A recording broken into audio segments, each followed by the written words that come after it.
Share बाजार live में एक बार फिर आपका स्वागत है और अब हमारे साथ जुड़ रहे हैं एक खास मेहमान। हमारे साथ हैं मोतीलाल ओसवाल, सिक्योरिटीज़ के ग्रुप के चेयरमैन मोतीलाल ओसवाल खुद। मोतीलाल जी, स्वागत है कार्यक्रम में आपका। जिस तरह से पिछले दिन हमने देखा कि आरबीआई की नीति आने के बाद, घोषणा होने के बाद बाजार में थोड़ी मुनाफा वसूली या कमजोरी का एक संकेत मिला, जबकि बावजूद इसके कि रेपो दर और सीआरआर दोनों में कटौती की गई। तो क्या देख रहे हैं इस बाजार की चाल के पीछे? I think rate cut expected था 25 बिप्स, बट मुझे लगता है कि जो बियॉन्ड एक्सपेक्टेशन जो आया है वो सीआरआर कट का आया है। So market definitely is happy. और मुझे लगता है कि जो पॉजिटिव, उससे ज़्यादा भी इम्पोर्टेंट क्या है कि जो पॉजिटिव स्टेटमेंट आ रहे हैं कि चलो now RBI will focus, growth के ऊपर ज़्यादा फोकस होगा और हमको आशा है कि करीब 75 बिप्स का और कट ये साल में आना चाहिए। तो ओवरऑल आई थिंक मार्केट के हिसाब से काफ़ी फेवरेबल रहा है। जी हाँ, तो खैर यहाँ पर मोतीलाल जी का भी जो व्यू है वो रेट कट को लेकर पॉजिटिव है, क्योंकि जो सीआरआर कट था हो सकता है वो बाजार ने कुछ हद तक एक्सपेक्ट नहीं किया था और कल प्रॉफिट टेकिंग देखने को मिली हो। लेकिन मोतीलाल जी, अगर हम जनवरी का महीना देखें, इस बार रिकॉर्ड इनफ्लोज भी देखने को मिले हैं। इसके बावजूद बाजार हायर लेवल्स पर रेजिस्टेंस देख रहा है। आपका व्यू क्या है मार्केट पर? व्यू पॉजिटिव है। आई थिंक जो मेजर फोर्स है जो बाज़ार में जहाँ से पैसा आ रहा है वो एफआईआईज़ का है और वो अभी भी अपबीट है।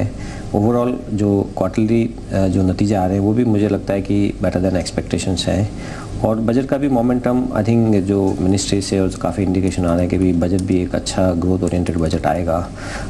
और सबसे इम्पोर्टेंट जो मुझे लगता है कि जो डेवलपमेंट हुआ वो जीएसटी का, जो स्टेट और काइंड ऑफ सेंटर के बीच में जो काफ़ी दिन से तनाव चला था वो भी ख़त्म, मोर और लेस ख़त्म हो चुका है। सो आई थिंक जीएसटी का रोल हो जाता है तो मेरे ख्याल से ये पिछले दशक का एक सबसे महत्वपूर्ण एक रिफॉर्म रहेगा। सो उससे भी मुझे काफ़ी होप लग रहा है। सो टेक्निकली अगर बाजार में आप देखेंगे तो फंड फ्लो डिपेंड करता है और फंड फ्लो अभी भी स्ट्रांग है। मिस्टर ओसवाल, फंड फ्लो तो ठीक है, एफआई पैसा लगा रहे हैं, लेकिन रिटेल इन्वेस्टर जिसकी हमेशा हम बात करते रहते हैं वो क्या कर रहा है इसमें? उसका बिहेवियर क्या दिख रहा है आपको? रिटेल सेंटीमेंट डेफिनेटली बेटर है, पार्टिसिपेशन अच्छा है, डिलीवरी वॉल्यूम्स भी बढ़ रहे हैं। So I would say it's not very high, but I think जो 2 महीने पहले था उससे काफ़ी अच्छा माहौल है। जी हाँ, तो क्या ऑन द ब्रोकिंग साइड आप सेंटिमेंट इंप्रूव होता देख रहे हैं? बिकॉज ब्रोकिंग बिजनेस इटसेल्फ काफ़ी चैलेंजिंग एनवायरनमेंट से गुजरा है पिछले 2-3 सालों से।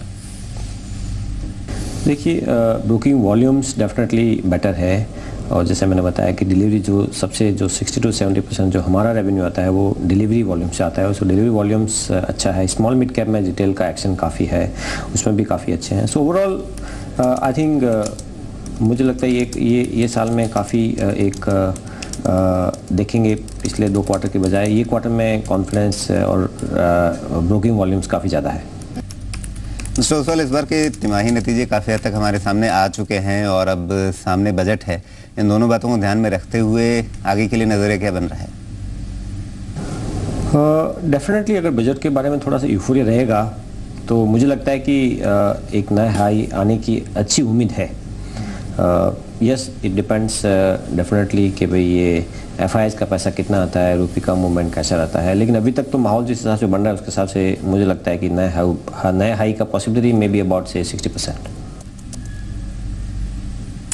चलिए, शुक्रिया मोतीलाल जी हमारे साथ इस बातचीत में शामिल होने के लिए। Thanks for joining us. मेहरबान।